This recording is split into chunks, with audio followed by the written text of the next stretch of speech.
Hello students, welcome to Shweta Yadav Tutorials. Please like and subscribe my channel and hit bell icon for more updates.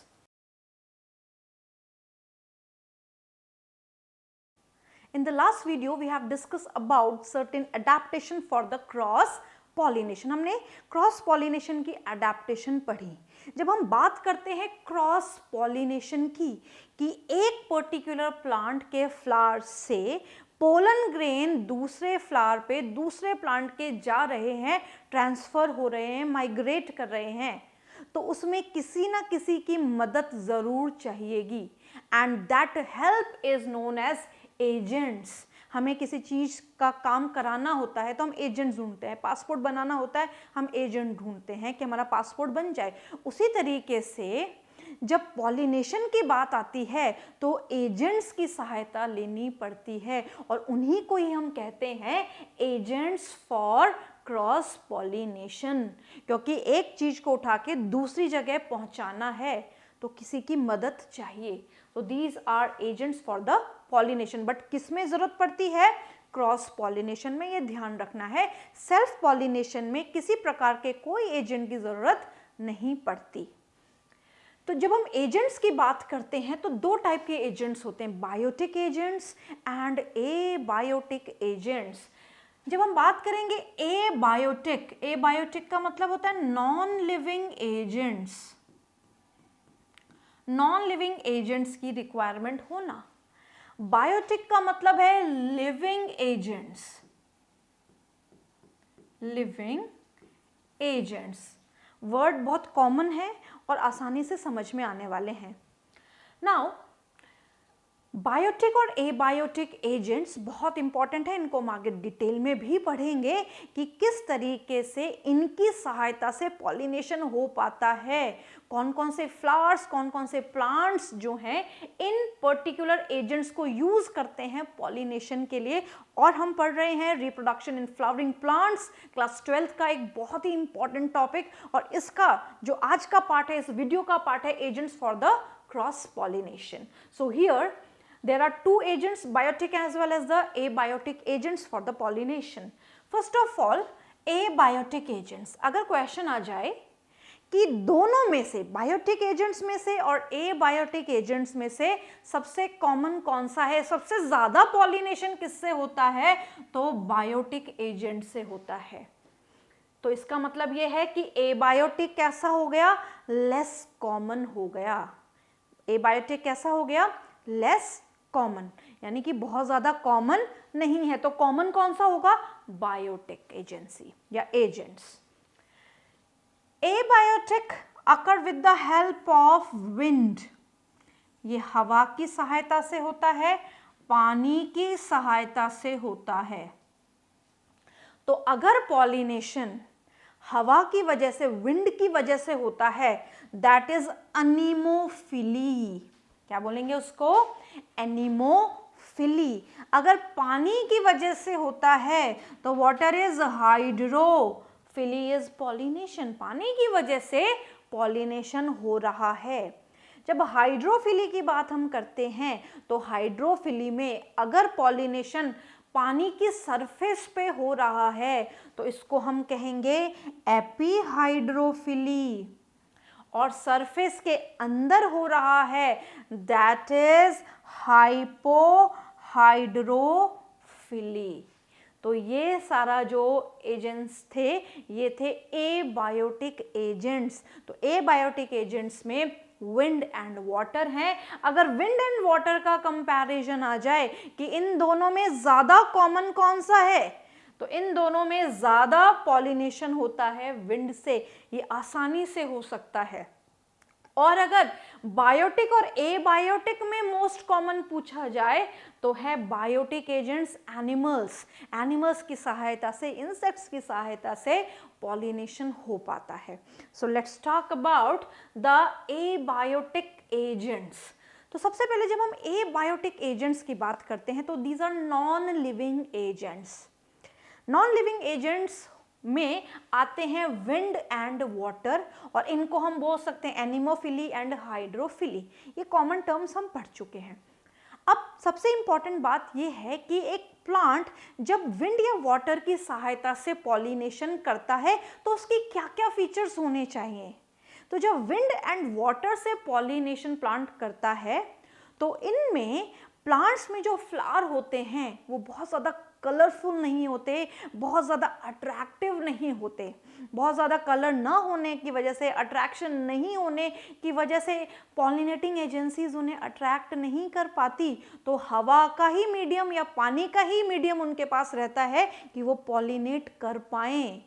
Attraction के लिए और किस किस चीज़ की ज़रूरत पड़ती है? नेक्टर की, फ्रेगनेंस की। ना तो इन पर्टिकुलर फ्लावर के पास नेक्टर होता है, ना ही इनके पास कोई खुशबू होती है अट्रैक्शन के लिए जो पॉलिनेटिंग एजेंसीज को अट्रैक्ट करें। तो यहाँ पे अगर क्वेश्चन आ जाए कि एबायोटिक एजेंट्स से जब पॉलिनेशन होता है और बेसिकली विंड एंड वाटर से होता है तो फ्लावर कैसा होगा? तो फ्लावर होगा लेस अट्रैक्टिव, बिल्कुल भी अट्रैक्टिव नहीं होगा, उसमें नेक्टर ग्लैंड्स नहीं होंगे, फ्रेगनेंस नहीं होंगी। अगर पोलन ग्रेन के प्रोडक्शन में कंपैरिजन आ जाए कि भाई बायोटिक और एबायोटिक एजेंट से जो प्लांट पॉलिनेट करते हैं उन प्लांट में पोलन ग्रेन कितने अमाउंट में बनते हैं, तो यहाँ पे हमेशा ध्यान रखना है कि जब एबायोटिक एजेंट से पॉलिनेशन होता है तो पोलन ग्रेन अनॉर्मस अमाउंट में बनते हैं, बहुत ज़्यादा पोलन ग्रेन्स बनते हैं। ऐसा इसलिए होता है कि जब पॉलिनेशन होता है तो बहुत सारे पोलन ग्रेन जब नेचर में आ जाते हैं तो बहुत ज़्यादा पोलन ग्रेन होने की वजह से पर्टिकुलर स्पीशीज के जब पोलन ग्रेन स्टिग्मा पे गिरते हैं तो वहां पे ये एश्योरिटी नहीं होती कि 100% इस बार विंड से पॉलिनेशन हो जाएगा, तो बहुत सारे पोलन ग्रेन का लॉस भी होता है जब एबायोटिक एजेंट से पॉलिनेशन होता है, चाहे वो विंड हो या वाटर हो। तो पोलन ग्रेन का स्टिग्मा पे गिरना एक चांस फैक्टर माना जाता है जब एबायोटिक एजेंसी से पॉलिनेशन होता है। ये बहुत इंपॉर्टेंट बात है, याद रखनी है। नेक्स्ट हम बात करते हैं बायोटिक लिविंग एजेंट्स कौन कौन से हो सकते हैं। तो बहुत सारे लिविंग एजेंट्स होते हैं जिससे पॉलिनेशन हो पाता है। एनिमल्स, तो नेचुरली एनिमल्स की सहायता से सबसे ज़्यादा पॉलिनेशन होता है। तो सबसे पहले आता है entomophily. Entomology is the study of insects. Entomology is the study of insects. और एंटेमोफिली, एंटेमो का मतलब है इंसेक्ट्स की सहायता से पॉलिनेशन होना सबसे ज्यादा कॉमन है बायोटिक में, नॉट इन एबायोटिक। बायोटिक में सबसे ज्यादा कॉमन है इंसेक्ट पॉलिनेशन। नेक्स्ट हम बात करेंगे ornithophily. Ornithology is the study of birds, उसी से टर्म लिया गया है। सो बर्ड से जब पॉलिनेशन होता है तो हम इसको बोलते हैं ऑर्निथोफिली। चिरोपिटेरोफिली, चिरोपिटेरो का मतलब है बैट से पॉलिनेशन हो रहा है, बैट की सहायता से, तो इसको हम बोलते हैं chiropterophily. Pollination occur with the help of bat. Myrmecophily. Myrmecology is the study of ants. चींटियों की स्टडी को बोला जाता है मायरमेकोफिली। तो एंट्स की सहायता से जब पॉलिनेशन होता है तो इसको हम बोलते हैं मायरमेकोफिली। मेलैकोफिली, स्नेल की सहायता से जब पॉलिनेशन होता है, स्नेल की सहायता से जब पॉलिनेशन होता है तो हम उसको बोलते हैं मेलैकोफिली। और जब स्नेक की सहायता से पॉलिनेशन होता है तो उसको हम बोलते हैं ऑफियोफिली। स्नेक जब पॉलिनेशन में मदद करता है तो इसको हम बोलते हैं ऑफियोफिली। तो यहाँ पे बहुत सारे पॉलिनेटिंग एजेंट्स हैं, bird, bat, insect, snake, and snail. तो ये सारे एनिमल्स हैं, तो इसी के लिए हम इनको बोलते हैं जूओफिली। जूओ का मतलब होता है एनिमल्स की सहायता से पॉलिनेशन होना, that is zoophily. Zoo what is animal, phily is pollination. तो एनिमल्स की सहायता से जब पॉलिनेशन हो रहा है तो ये बायोटिक फैक्टर है, इसको हम जूओफिली बोलते हैं। इसके बहुत सारे नाम हैं, नाम सब याद रखने हैं, बहुत इंपॉर्टेंट है। एंटेमोफिली, ऑर्निथोफिली, चिरोपेट्रोफिली, मायरमिकोफिली, ऑफियोफिली, मिलैकोफिली, ये सारे नाम याद होने चाहिए। और ये भी याद होना चाहिए कि कौन किससे मदद कर रहा है। ऑफियो का मतलब है स्नेक। ऐसे टर्म्स आपको क्लियरली समझ में आने चाहिए। Next will talk about the abiotic agent. से हम पढ़ चुके हैं कि small portion of plant abiotic agent से पॉलिनेशन करते हैं। पोलन ग्रेन्स जब स्टिग्मा के कांटेक्ट में आते हैं तो यहाँ पे चांस फैक्टर होता है, चाहे पानी से करें या विंड से पॉलिनेट करें, कि ऐसा संभव हमेशा नहीं है कि पोलन ग्रेन अगर उड़ा है या बहा है तो स्टिग्मा पे जाके चिपकेगा ही, ऐसी संभावना कम होती है। The flower produce enormous amount of pollen grains, बहुत ज़्यादा पोलन ग्रेन्स बनते हैं। इसी के साथ साथ जो फ्लावर्स होते हैं वो बहुत ज़्यादा कलरफुल नहीं होते, नेक्टर प्रोड्यूस नहीं करते और अट्रैक्टिव भी नहीं होते। नेक्स्ट हम बात करेंगे विंड पॉलिनेशन। एबायोटिक एजेंट में सबसे पहला पॉलिनेशन हम पढ़ेंगे wind pollination. So what is the terminology given for the wind pollination, ये याद रखना है, अनीमोफिली। क्या बोलेंगे इसको? एनीमोफिली। एनीमोफिली जो फ्लावर्स करते हैं, यानी कि जिन फूलों में विंड से पॉलिनेशन होता है, उनको हम बोलते हैं, इसी टर्म से नाम आएगा, एनीमोफिलस फ्लावर। एनीमोफिली करने वाले फूल, एनीमोफिलस फ्लावर। एनीमोफिली करने वाले फ्लावर, एनीमोफिलस फ्लावर। कॉमन एग्जाम्पल है मेज, कोकोनट, जिम्नोस्पर्म में पाइनस, इनको हम आगे डिस्कस करेंगे। अब हमने क्या पढ़ा कि जहां पे एबायोटिक एजेंसी है, जहां पे एबायोटिक एजेंट है, तो वहां पे क्या होता है कि जो फूल है वो बहुत ज्यादा अट्रैक्टिव नहीं है, फूल में खुशबू नहीं है। ये कॉमन बातें हैं, चाहे विंड हो वाटर हो, ये ध्यान रखनी है, ये रटना नहीं है कि भाई अट्रैक्शन के लिए कुछ तो हो, कि कोई चीज अट्रैक्ट हो, तो ना तो रंग है, ना खुशबू है, और ना ही नेक्टर बना रहे, तो क्यों जाएगी कोई पॉलिनेटिंग एजेंसी उसके पास? भाई पॉलिनेटिंग एजेंसी अपनी एनर्जी खर्च करके क्यों जाएगी फ्लावर के पास जब उसको कुछ फ्लावर से कुछ मिलना ही नहीं है? तो इसीलिए यहाँ पे हम क्या बोल सकते हैं कि अट्रैक्टिव भी नहीं है, इसमें फ्रेगनेंस भी नहीं होती और नेक्टर ग्लैंड्स भी नहीं होते, इसलिए नेक्टर प्रोड्यूस भी नहीं करते हैं। नेक्स्ट इज, ये यूनिसेक्सुअल होते हैं। ये फ्लावर क्या होते हैं? Generally unisexual. तो हमें कॉमन सी बात पता है कि जहाँ पे यूनिसेक्सुअलिटी आ गई, डाइक्लिनी आ गई, तो डाइक्लिनी के आते ही क्रॉस पॉलिनेशन की संभावना ही हो सकती है, सेल्फ पॉलिनेशन तो हो ही नहीं सकता है। तो यहाँ पे जहाँ पे भी विंड पॉलिनेशन होगा तो फ्लावर्स ज़्यादातर कैसे होंगे? यूनिसेक्सुअल होंगे। Enormous amount of pollen grains produce करेंगे, ये हम पहले भी डिस्कस कर चुके हैं कि जहाँ पे पॉलिनेशन विंड या वाटर से होगा तो वहाँ पे ऐसा नहीं होगा कि पोलन ग्रेन के उड़ने या बहने से पोलन ग्रेन स्टिग्मा पे जाके चिपक जाएंगे, ऐसी संभावना कम होगी, बाई चांस होगी। चांस फैक्टर हमने एक वर्ड यूज़ किया है। तो यहाँ पे बहुत ज़्यादा पोलन ग्रेन्स प्लांट को बनाने पड़ेंगे।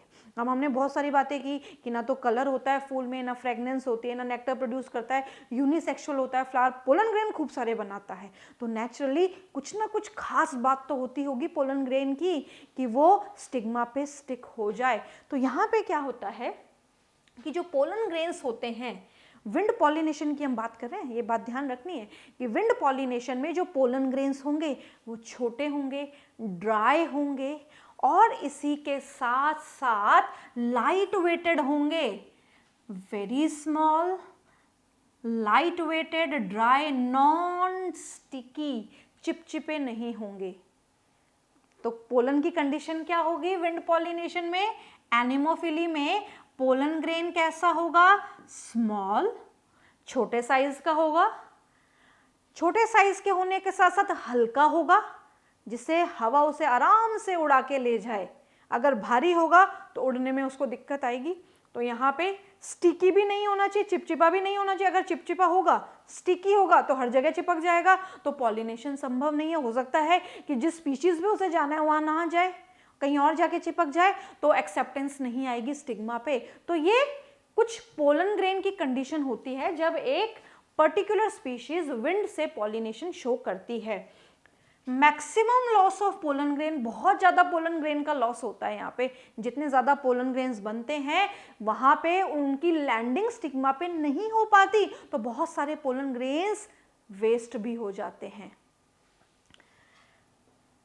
It is completely non directional process, इसमें कोई डायरेक्शन डिसाइडेड नहीं होता, किसी भी डायरेक्शन में पोलन ग्रेन उड़ सकते हैं हवा से। अब स्टिग्मा कैसी होनी चाहिए? हमने पोलन की तो बात कर ली कि भाई पोलन ग्रेन छोटा होना चाहिए, लाइट वेटेड होना चाहिए, नॉन स्टिकी होना चाहिए, बट स्टिग्मा को कैसा होना चाहिए कि पोलन ग्रेन को पकड़ ले? तो स्टिग्मा जो है वो फेदरी होनी चाहिए, हेयरी होनी चाहिए, फेदरी होनी चाहिए, फेदर जैसी, हेयरी होनी चाहिए और स्टिकी होनी चाहिए, जिससे पोलन ग्रेन उस पे आके चिपक जाए।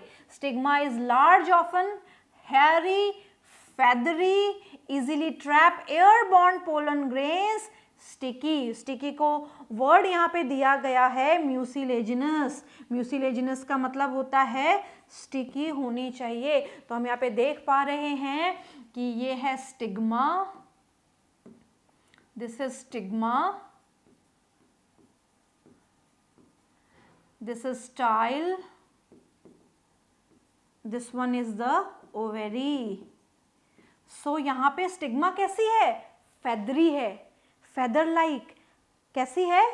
फेदरी, हेयरी और स्टिकी। और जैसे ही ये स्टिकी नेचर शो करती है तो यहाँ पे पोलन ग्रेन आसानी से चिपक सकते हैं। पोलन ग्रेन छोटे हैं, नॉन स्टिकी हैं, बट ये स्टिकी है तो ये चिपका लेगी पोलन ग्रेन्स को, right? They often possess well exposed stamens so that the pollen grains are easily dispersed into wind current। अब क्या देखा जाता है कि जो प्लांट्स में विंड से पॉलिनेशन होता है तो उनमें विंड से पॉलिनेशन होने का सबसे अच्छा तरीका क्या है कि कैसे कर पाएंगे? उनका जो स्टेमन है वो एक्सपोज्ड होना चाहिए, फूल खिला होना चाहिए, स्टेमन एक्सपोज होना चाहिए। तो हवा जब चले, विंड करंट जब चले तो पोलन ग्रेन आसानी से उस हवा के साथ उड़ जाए, उस विंड करंट के डायरेक्शन में फ्लो कर जाएं। Often have a single ovule in each ovary and numerous flowers are packed in inflorescence, example corn cob। तो हमें यहाँ क्या दिख रहा है? एक मेज का एग्जाम्पल है। इस मेज के एग्जाम्पल में हमने क्या देखा कि यहाँ पे ओव्यूल तो सिंगल है, इन ईच ओवरी, हर ओवरी में एक ही ओव्यूल है, and numerous flower are packed in inflorescence, but बहुत सारे फूल एक साथ यहाँ पे इनफ्लोरेसेंस में हमें दिख रहे हैं। इस तरीके से टेसल्स बने हुए हैं, टेसल्स मतलब गुच्छा पूरा बना हुआ है। तो यहाँ पे बहुत सारे क्या बनेंगे? यहाँ पे बहुत सारे टेसल्स बनेंगे। टेसल्स का मतलब है इस तरीके से फ्लावर की जो ग्रोथ है वो शो होगी, इनफ्लोरेसेंस इस तरीके से शो होगा। इस फिगर में हमें ये दिखाई दे रहा है। और यहाँ पे सबसे कॉमन एग्जाम्पल क्या है? मेज, कॉर्न कॉब, सल्फर शार, पाइनस। अब हम एग्जाम्पल पढ़ रहे हैं। क्या होता है पाइनस? पाइनस क्या है? जिम्नोस्पर्म। तो जो जिम्नोस्पर्म या जो पाइनस का पोलन ग्रेन होता है वो येलो कलर का होता है, और जैसे ही विंड करंट चलते हैं तो जब इनके पॉलिनेशन का समय आता है तो नेचर में इतने सारे येलो कलर पोलन ग्रेन्स आते हैं कि वो पोलन ग्रेन का क्लाउड नजर आता है। जैसे इस फिगर में दिख भी रहा है कि इतने सारे पोलन ग्रेन का डिस्पर्सल हो रहा है, ऐसा लग रहा है कि पूरा पीला रंग का बादल आ रहा है। And this yellow coloured cloud of the pollen grain is known as sulfur shower। किसमें देखने को मिलता है? Pinus. What is Pinus? Gymnosperm. Gymnosperm का जो पोलन ग्रेन होता है वो विंग्ड पोलन ग्रेन होता है। विंग्ड का मतलब क्या है? पोलन ग्रेन में इस तरीके से स्ट्रक्चर होते हैं तो ऐसे लगता है कि इसमें पंख लगे हैं उड़ने के लिए, तो विंग्ड पोलन ग्रेन होता है पाइनस का। याद रखना है कि विंड पोलन ग्रेन किसमें मिलता है? Wind pollination is quite common in grasses, common grasses में भी ये बहुत कॉमन है विंड पॉलिनेशन। अब इसके साथ साथ और क्या क्या एग्जाम्पल है? Date palm, papaya, corn, coconut, cannabis. Cannabis एक मेडिसिनल प्लांट है। इसी के साथ साथ हमने यहाँ पे पढ़ा पाइनस, ग्रासेस, बैम्बू, ये कॉमन एग्जाम्पल है विंड पॉलिनेटिंग प्लांट्स के। तो फर्स्ट इज जिम्नोस्पर्म, मेज और corn, sugarcane, bamboo, coconut, cannabis, grasses, date palm and papaya. All are wind pollinating plants. इनमें wind pollination हो पाता है. So this is all about the wind pollination or anemophily. In next video we will discuss about the hydrophily and another type of agent, that is biotic agent.